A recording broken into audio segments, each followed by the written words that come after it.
नमस्ते to all my viewers of my channel one step विषय संस्कृत। आज हम जानकारी प्राप्त करेंगे वो है व्याकरण, जो हमारा पहला चैप्टर हुआ, लेसन हुआ। तो व्याकरण कैसे शब्द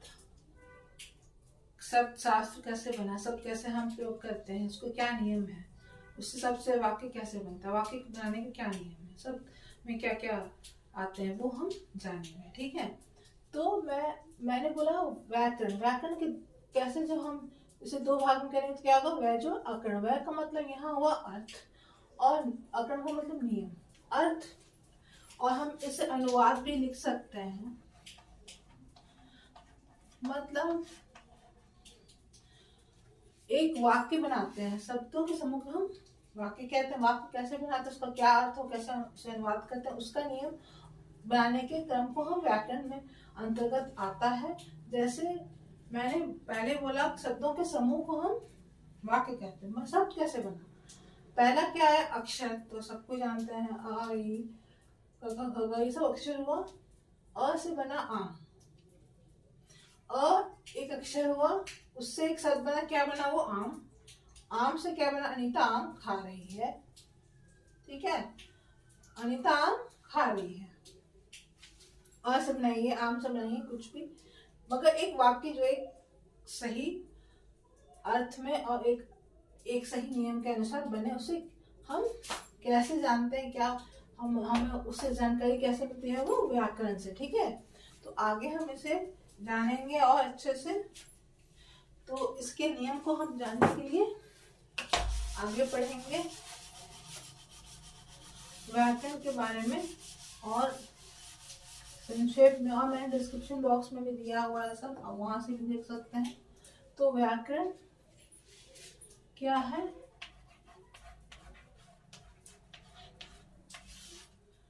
एक शब्द शास्त्र है। शब्द शास्त्र मतलब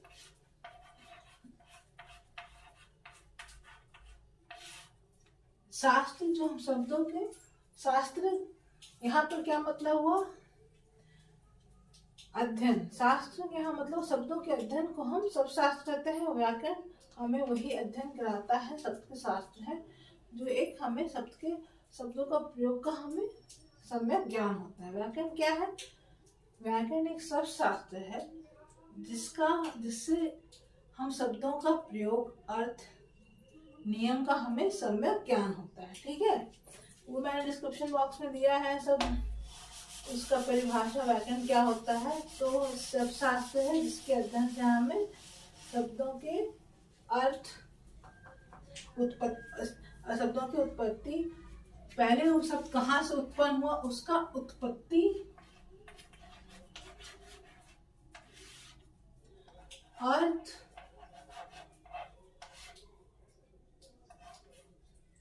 प्रयोग, नियम का सम्यक ज्ञान होता है, उसे हम क्या कहते हैं, उसे हम व्याकरण कहते हैं। ठीक है, कि उसकी उत्पत्ति कहाँ से, उसका अर्थ क्या है, उसका प्रयोग कैसे किया जाता है, उसको क्या प्रयोग करने का क्या नियम, उसे क्या कहते हैं, व्याकरण कहते हैं।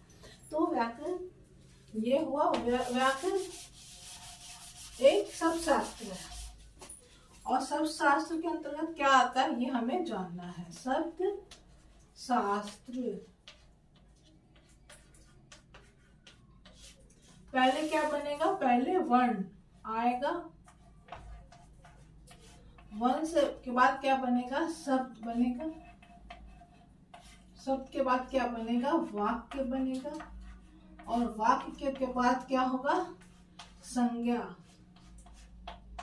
ये सब नियम के अंतर्गत आएगा, संज्ञा, सर्वनाम,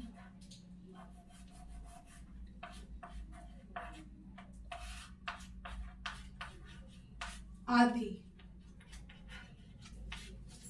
ठीक है, तो सब कैसे, सब शास्त्र के अंतर्गत क्या क्या हमें पढ़ना है आगे। वर्ण क्या होता है, शब्द क्या होता है, वर्ण से बना शब्द, शब्द से बना वाक्य, वाक्य का प्रयोग होता है, संज्ञा, सर्वनाम कैसे हम प्रयोग करते हैं, आदि मतलब, और उसके आगे क्रिया है, क्रिया विशेषण है, ये सब हम लोग पढ़ेंगे। लेकिन पहले हम लोग क्या पढ़ेंगे, पहले हम लोग वर्ण के बारे में कुछ जानकारी प्राप्त करेंगे।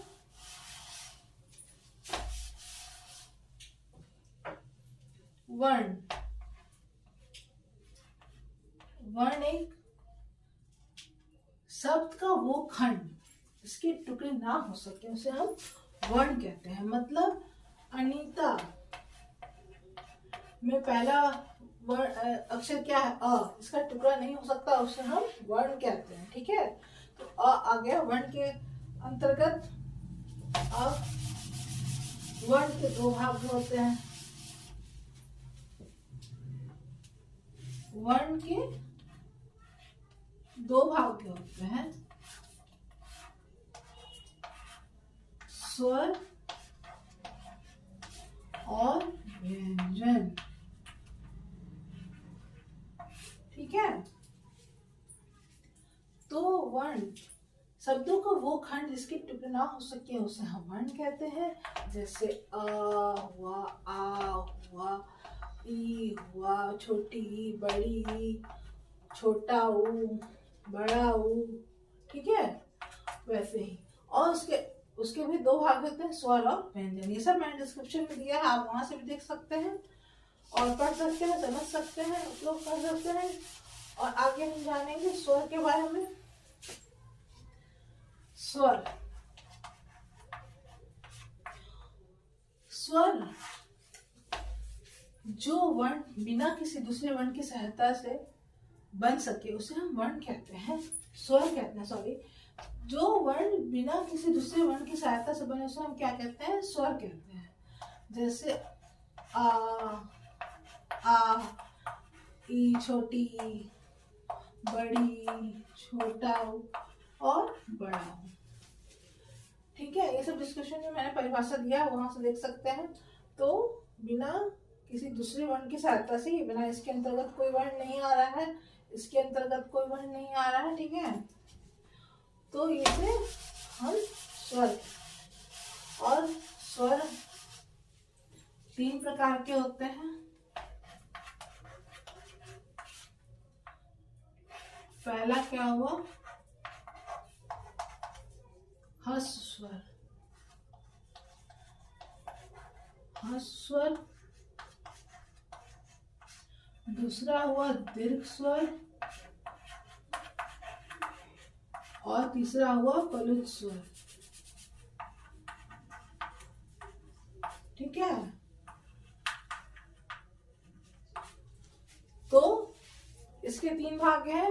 पहला ह्रस्व, दीर्घ और पलुत। ह्रस्व स्वर में एक मात्रा का, जो स्वर जिसके उच्चारण एक मात्रा का समय लगे उसे ह्रस्व स्वर कहते हैं। मतलब जिन स्वरों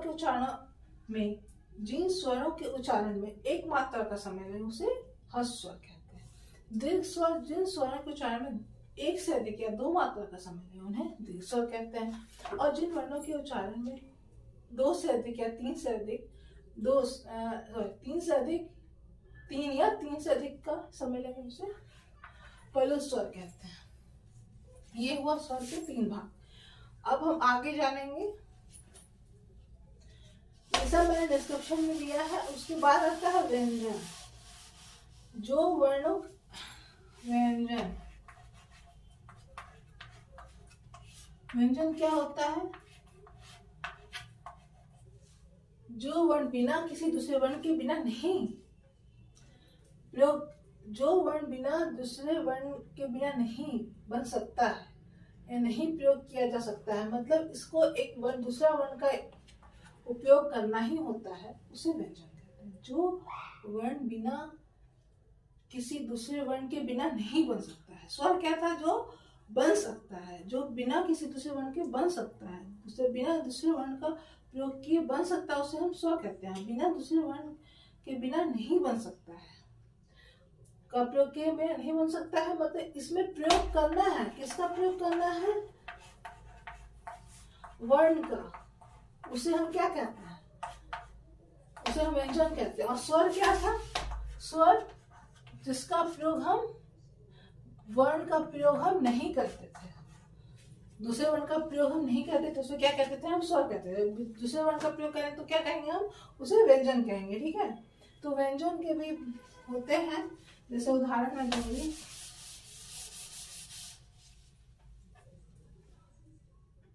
तो इसमें क आएगा, क, ख, ग, आगे। तो हम लोग इसको पढ़ेंगे कि कैसे इसका बनता है, इसका चार्ट कैसे बनता है। जैसे क हलंत, क हलंत जोड़ अ, हलंत में एक अ छुपा होता, क जोड़ अ, ख, और ये बना ग।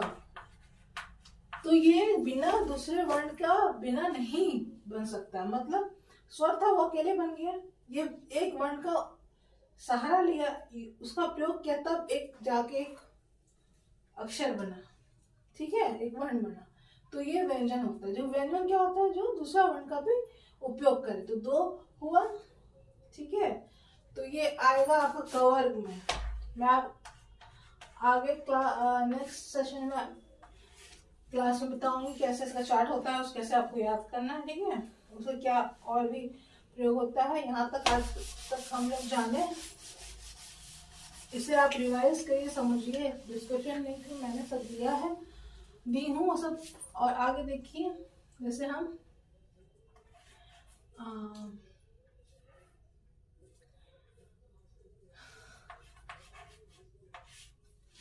राम,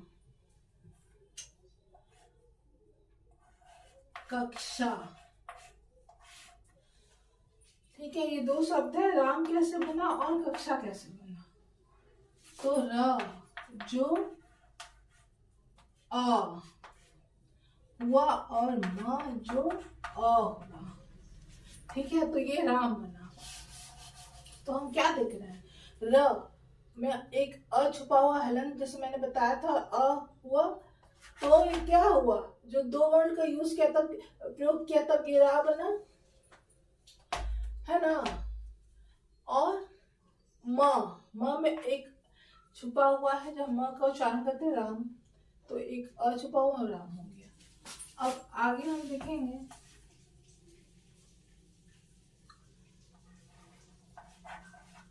कलम। तो ये दूसरा वर्ड जैसे शब्द हुआ, तो इसमें हम क्या देख रहे हैं कि कलम, क में अ छुपा हुआ है। तो ये क्या हुआ, र क, ये सब व्यंजन के अंतर्गत आता है। और हम एक तीसरा वर्ड लेंगे, एक तीसरा शब्द लेंगे, वो है आम। आम देख रहे, तो आम, आ जोड़ म जोड़ हलंत और अ। तो आप में से बड़ा बच्चों के स्वर हुआ और म एक अ का प्रयोग हुआ, तो इसमें क्या हुआ, ये व्यंजन हुआ। यहाँ तक हम समझे। आज क्या समझेंगे, कैसे अक्षर बनता है, क्या अक्षर का शब्दों में प्रयोग है, और फिर उसको कैसे वाक्य में प्रयोग करते हैं। यहाँ तक आज समझे। आज का सेशन आपका समाप्त हुआ। Thank you. Best of luck for future and take one step ahead in your life.